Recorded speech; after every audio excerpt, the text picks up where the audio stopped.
Құрметті әріптестер, Венгрия және Қазақстан құрамалары арасындағы жолдастық кездесу алдындағы баспасөз мәслихаты. Сіздермен бірге ұлттық құраманың бас бапкері Талғат Маруалы Байсуфинов және ұлттық құрамада кеше ғана дебют жасаған біздің ойыншымыз Мақсат Абраев. Әріптестер, сұрақтарыңызды бастап қоя берсеңіздер болады. Баршаңызға ассалаумағалейкум. Ұлттық құрамада дебют істедім. Қобалжу қатты болған жоқ. Дайындалдым осы дебютқа. Келесі осы Венгриямен қарсы ойында жақсы өзімді көрсетуге тырысамын. Уағалейкум ассалам.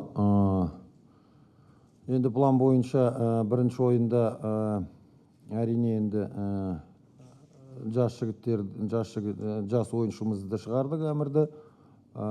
Дебютанттар да болды заменаға шығып. Ойынды өз дайындалған көрсетті. Оған біз қуанып отырмыз бір жағынан, ал екінші жағынан әрине түсініп отырмыз, әлі көп жұмыс істеу керек. Ол бірден.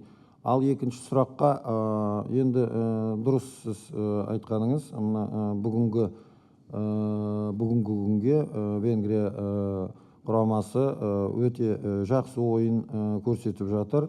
Жаңа бапкермен жаңа ойын өте мықты құрама болып отыр.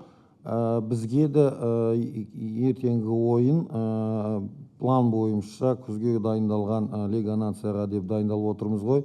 Мына Армениямен де ойнадық, ал енді мына Венгрия ертеңгі ойын бізге де пайда болады. Әрине енді біз түсініп отырмыз Венгрия құраманың күшін, бірақ бізге өз ойынымызды ұстау керек, өз ойынымызды көрсету керекпіз. Қалай ойын болмаса да, қандай шот болмаса да, біз өз күшімізді көрсетіп, өз ойынымызды стабилизовать етіп көрсету керекпіз. Рахмет. Әрине енді біз ойындан кейін Арменияда ойындан кейін бір ой болды, ал енді кеше тренировка жасап, жолда келе жатқанда да ақылдастық. Енді бүгінді жұмысымызды істеп, жиналып, анализді істеп түгелін екінші ой келіп отыр. Қазір тренировкамыз жасаймыз, кешке де уақыт болады. Көреміз енді, үшінші ой келсе, үшінші планмен барамыз. Ал енді состав бойынша айтсақ, енді үйде болғанда дайындалып жүргенде бір план болған. Ал енді қазір мына Арменияға рахметімізді айтамыз. Өте жақсы ойын көрсетіп, бізге көп жұмыс берді. Енді бізді көріп отырмыз. Ертеңгі де ойын Венгрия құрамасы өте мықты. Әрине бізге де сол результат туралы айтып отырмыз ғой, ол результат та керек болып тұр. Көреміз енді, бүгін тренировкамызды жасайық, кешке тренерский штаб бірге түгеліміз жиналып, ақылдасып, бір шешімге келеміз ғой, солай. Біз енді түгеліміз түсініп отырмыз ғой, мына түгел біздің шетелде ойнайтын ойыншылардың арасында Максим Самородов стабильно Ахматта ойнап, әрине енді сол игровой тонус дейміз ғой, сол игровой тонусты жақыстап отырды. Енді бізде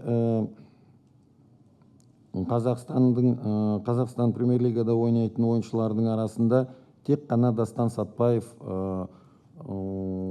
составта ойнап, сол игровой тонус ұстап отырды. Бірақ енді мына шетелдегі мына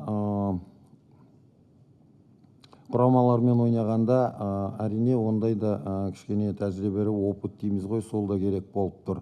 Енді рас айтқаныңыз, бүгінгі күнде Макс Самородов өте жақсы, өте мықты ойын көрсетіп жатыр. Бірақ бізде біріншіден команда ойыны бірінші орында тұр. Уақытымыз бар, шабушыларымыз да түсініп отыр түгелін.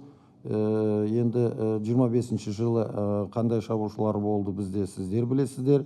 Сосын міне мына наурыз айындағы турнирда тағы да бір шабушылар болды. Енді бүгін біз міне үшінші енді маусым айымызда міне мына сборға тағы да бір басқа шабушыларымызды шақырып отырмыз. Әрине енді біз жолда жүрміз, әрине біз енді ойлап жүрміз. Ертеңгі ойын, содан кейін біз әрине енді конкуренция дейміз ғой, шабушыларымыз жетеді. Біздің ойымызша енді күзге Лига нацияға қай шабушыларымыз дайын болады, соларды шақырамыз. Ассалаумағалейкум.